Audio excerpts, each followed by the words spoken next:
So in 2024, we got a bunch of different options that we can choose from, especially from a video perspective. But I wanted to talk about the A7 IV and primarily using that as a video camera in 2024. So why I think a lot of people are drawn towards the A7 IV, especially wanting to use it as their primary video camera, is because of the oversampling. It's a full 7K sensor that's downsampling to 4K. So the image is much more crisp. There's a lot of detail in the image. So I think that the advantage with the A7 IV is that even though you're shooting primarily video, there's still that element of having a really amazing photo camera. When the A7 III was released, there was this whole entire resounding agreement that the A7 III was such a good camera, especially at that price point. There was a high expectation from the A7 IV to live up to, and I think for a lot of people it was a bit of a disappointment because of the price point. The price bump was a little bit higher than the A7 III,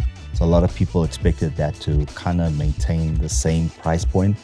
And also because it doesn't shoot 120 frames per second in 4K as well. You need to have a little bit of perspective when it comes to the A7 IV and who this camera is ideally for, right? It's a great video camera. Hands down, the oversampled 4K footage is amazing. There is still rolling shutter, but you're not going to use it for that. It's not for fast panning shots. You're looking for something that perhaps you want to shoot talking head videos like this for YouTube, or you want to use it as a video camera for how I use it as a music video camera. It is totally doable. The 4K 60 crop, 1.5 crop is still acceptable. In fact, Sony catered for this. There's the 11mm f1.8 crop sensor lens that you can use that undoubtedly, you know, if you have to times that by 1.5, it is 16mm, and then you have the 15mm 1.8 as well that you can use if you're concerned of you losing any sort of field of view. Let's focus on some of the video features in the A7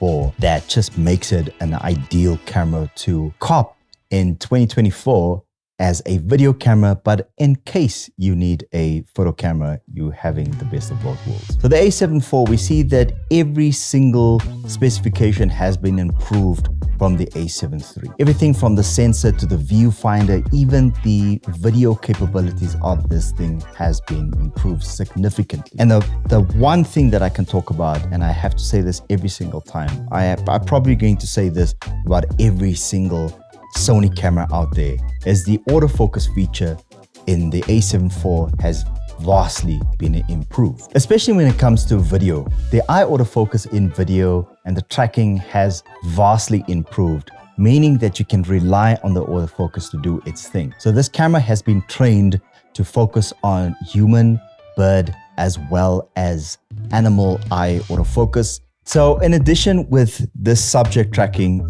feature that's on the A7 IV, it also uses pattern detection. So kind of like, you know, what it looks like, it's like it has like different colors. So it determines like color depth to a certain extent. So what it does is it focuses on color and brightness of a particular subject. So when you're focusing on something that the camera hasn't been trained to focus on, if you're focusing on that thing, if you lock focus on it, it's not going to leave it. So exactly what all of those things are, scientifically, I don't know what it is, but I've seen it like do its thing. And I must say that it's pretty amazing. The only thing for me is that I kind of find it a bit distracting because I'm looking at the different colors. I don't think I don't know if that's just me, but I kind of put those features off, but it's good to know that you have pattern detection as an option for things outside of the 3 different autofocus recognition features that it has. So I know we're talking about video, but another specification about the A7 IV that I love is the independent values that you can set between stills and video, and those values don't change. So it's advisable that once you get this camera set that up so that you have different values for video and different values for stills. It's something that makes it so much easier when you're flipping between the different modes, for whether it's stills, S&Q, and even video mode. This camera just makes it such a dream to use. It's such a pleasure to use it. It just gets to a point once you set up all the stuff that you don't actually really have to think about it anymore. Once you've gone through the process of setting up your menus, setting up the buttons, it's literally just switching it on, putting it in whichever mode you want to, and it is you just get to work. So the A7IV appears to share its body from the A7S3. But I have to say that the build quality and most importantly, the ergonomics about this camera is even slightly better. And that's because of the battery grip. There's a lot more girth to hold on to when you're shooting with this camera. And it means that you're not gonna let go of it. In fact, ask my wife if she can tell the difference between the two cameras, and this is what she said. Okay. Can you tell the difference between these two? These two cameras, can you tell the difference between these two? Which one is the new one and which one is the old one? Okay, so that's the new one. How did you know? Because I know the difference between things. So does this mean this experiment was pointless? How long have you been planning this? I've been planning this for months. You know, I haven't had a chance to get this camera for 6 months, and it was the first thing I thought. I was like, I'm gonna take these two cameras pointed in front of you and say, you're not gonna know the difference. Besides the fact that at the back, the screens are different. You can't tell the difference, no? Yes? You married a woman who's watched every episode of Medical Detectives, Forensic Files, Criminal Minds. We are trained to observe the differences in things. And also, it's not like you haven't raved on about your camera for months and months and months.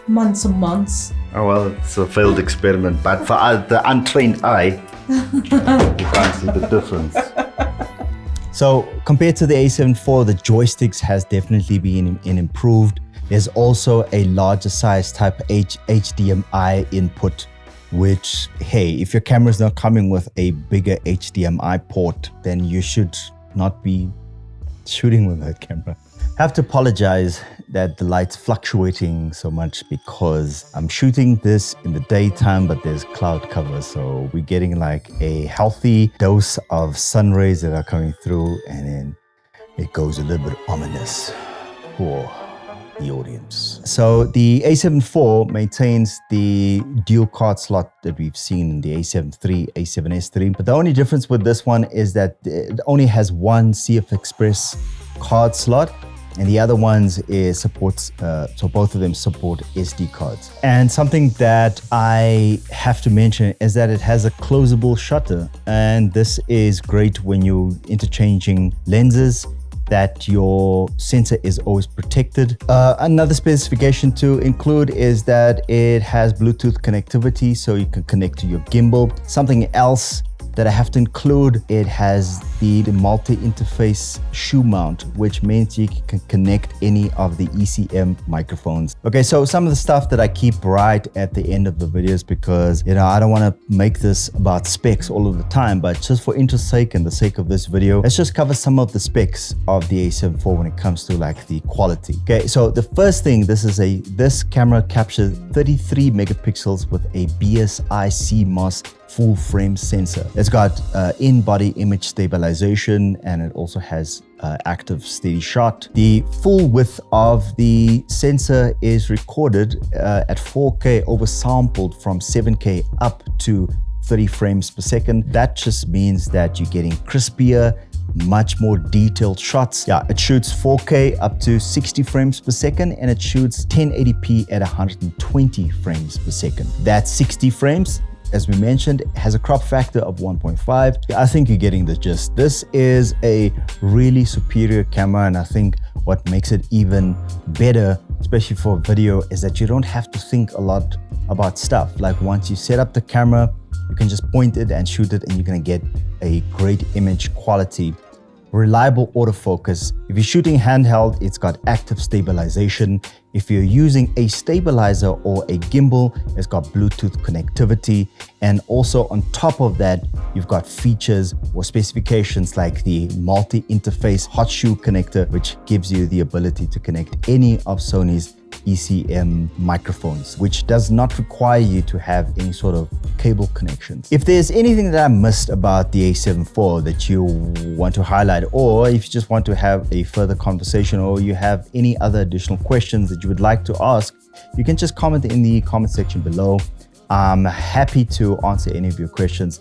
But would I recommend this to a professional? Yes, definitely. I would recommend this camera to anybody. But I think as a video camera, this is definitely a good option for anybody that wants to use it as their primary video option. If this video has been helpful in any way, what I would appreciate is if you would consider hitting the subscribe button, but also if you can smash that like button on the video to help the algorithm tell that, hey, this video is of value for other people. But most importantly, I think hearing from you in the comment section. So if you just want to say hi, if you want to comment on the video specifically, if there's anything that I've missed on the A7IV, you can comment right ahead. And if the A7IV is not something that you want for yourself, you just want something a little bit smaller, I would recommend you check out this video of my review of the A6700. That is an amazing camera for also the fraction of the price. But until next time, until I feel making another video, thank you so much for watching. Cheers.